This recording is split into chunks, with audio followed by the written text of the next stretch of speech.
기도하겠습니다. 하나님 아버지, 이 아침에 제게 들려주시는 주님의 음성을 듣게 하여 주시옵소서. 성령 하나님 도와주셔서 그 말씀이 오늘의 제 삶을 지배하게 하여 주시옵소서. 예수님 이름으로 기도합니다. 오늘 묵상할 말씀은 사도행전 20장 1절 말씀입니다. 주님은 오늘 말씀을 통해 무슨 말씀을 하기 원하셨을까요? 바울이 에베소를 떠나기 얼마 전에 에베소 사람들이 에베소 항구에서 시작되어 에베소 중심가를 가로지르는 아카디안 대로에서 시위를 하다가 마침 바울을 따라다니던 가이오와 아리스다고를 발견하고 그들을 잡아 아카디안 대로 끝에 있는 야외 대연극장으로 끌고 갔습니다. 이때 에베소에 파견된 로마 행정관인 서기장이 나서서 시위대를 진정시킵니다. 이렇게 하여 서기장의 명령으로 사도행전 19장의 마지막 절인 41절에서 서기장이 그 모임이 흩어지게 하니라 라는 말씀으로 끝나게 됩니다. 만일 서기장이 무리를 해산시키지 않았다면 성난 군중들에 의해서 가이오와 아리스다고는 우위해를 당했을 것입니다. 그리고 유대인들의 타겟으로 삼고 있던 바울도 곤경에 처했을 것이며 성난 폭도들에 의하여 목숨을 부지하지 못했을 것입니다. 그러나 마침 서기장이 나타나 이 집회가 불법 집회임을 선언하고 무리를 흩음으로 모두 어떤 위해도 당하지 않고 무사하게 된 것이지요. 그렇다면 서기장이 이 중요한 순간에 나타나 어떻게 무리를 흐트러뜨리는 역할을 하게 되었을까요?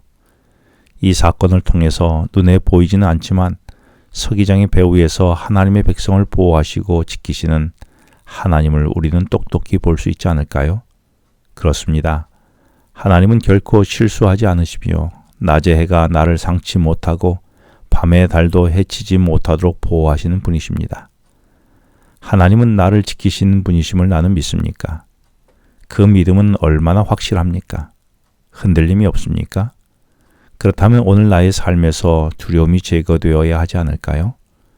사실 연극장에 모였던 군중들은 자신을 연극장에서 흩어지게 한 이는 서기장이라고 했었습니다.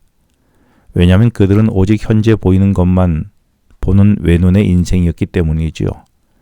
그 이면을 볼 수 있는 눈이 없기 때문입니다. 그런데 바울과 그와 함께한 가이오와 아리스다고는 한쪽 눈으로는 성난 폭도들을 흩어뜨리는 서기장의 모습이 보였지만 다른 한 눈으로는 서기장의 뒤에서 일하시는 하나님을 보았던 것입니다. 그래서 대부분의 사람들이 한 눈으로 현실을 볼 때에 바울과 그 일행은 자신을 위해 일하시는 하나님까지 보는 두 눈을 가졌던 것입니다. 오늘 나는 두 눈을 갖고 있습니까? 그래서 보이지 않는 현실을 넘어 보이지 않는 곳에서 나를 위해 일하시는 주님을 보고 계십니까? 하나님이 내게 두 눈을 주신 것은 보이는 세계를 넘어 보이지 않는 곳에서 나를 위해 일하시는 하나님의 일하심을 보라고 두 눈을 주신 것이 아니겠습니까? 그래서 두 눈을 갖고 보이진 않지만 여전히 나와 함께 하시는 주님을 보아야 하지 않을까요? 이렇게 두 눈을 갖고 하나님의 역사를 볼 수 있다면 바울처럼 주님께 충성하며 살아갈 수 있지 않을까요? 이렇게 소요가 있고 서기장이 폭도를 흩어버리는 일이 있은 후에 바울은 오늘 본문 1절에서 소요가 그침에 제자들을 불러 권한 후에 작별하고 마게도냐로 가니라 라고 했습니다. 이렇게 하여 바울은 은세 공장인 더메드리오의 선동으로 시작된 야외 연극장에서의 소요 사태가 서기장이 불법 집회로 판정하여 더 이상 소란을 피우지 못하게 하므로 바울은 안심하고 에베소를 떠나 다음 행선지로 갈 수 있게 되었다는 말입니다.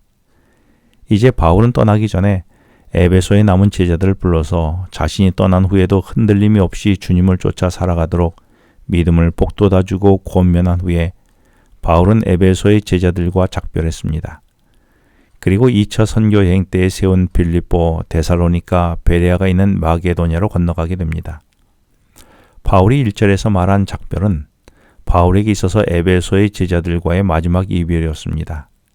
왜냐하면 이후에 바울이 마게도냐와 고린도가 있는 아가야를 방문한 다음 예루살렘으로 돌아가는 길에 잠시 밀레도 섬에서 에베소의 장로들만 불러 만난 것 외에는 다시는 에베소를 재방문하지 못했기 때문입니다. 이번의 작별은 에베소 성도들과의 마지막 만남이었던 것이지요. 이렇게 하여 바울은 에베소에서의 3년간 머물며 타락과 우상의 도시인 에베소에 복음을 전했을 뿐만 아니라 그곳에서 바울은 고린도 교인들에게 총 16장에 달하는 장문의 편지인 고린도전서를 써 보내어서 고린도뿐만 아니라 2000년이 지난 오늘날 고린도 교회와 동일한 문제를 안고 살아가는 우리에게도 바울의 생생한 메시지를 전달하고 있는 것이지요. 이렇게 하여 바울은 에베소에 3년간 머물며 에베소와 고린도와 오늘날 우리에게 필요한 메시지를 지속적으로 전해주고 있는 것입니다. 그렇다면 내가 보낸 지난 3년의 시간은 어떤 시간들이었습니까? 그 시간 속에서 나는 얼마나 누구에게 영향을 미치고 살았습니까? 혹시 나는 바울과 달리 3년여 시간에 무엇을 했는지 기억조차 희미한 무의미한 시간을 보낸 것은 아닙니까? 아니면 나의 이기적 삶의 모든 시간을 투자한 것은 아닙니까? 그 시간에 나는 얼마나 이웃을 위해 섬기는 삶을 살았습니까? 기도하겠습니다.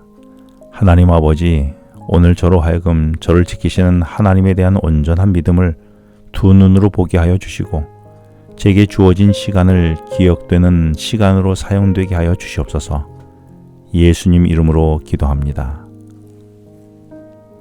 지금은 개인 기도 시간입니다. 오늘 주신 말씀을 묵상하면서 주어진 기도 제목과 개인 기도 제목을 놓고 기도하시겠습니다.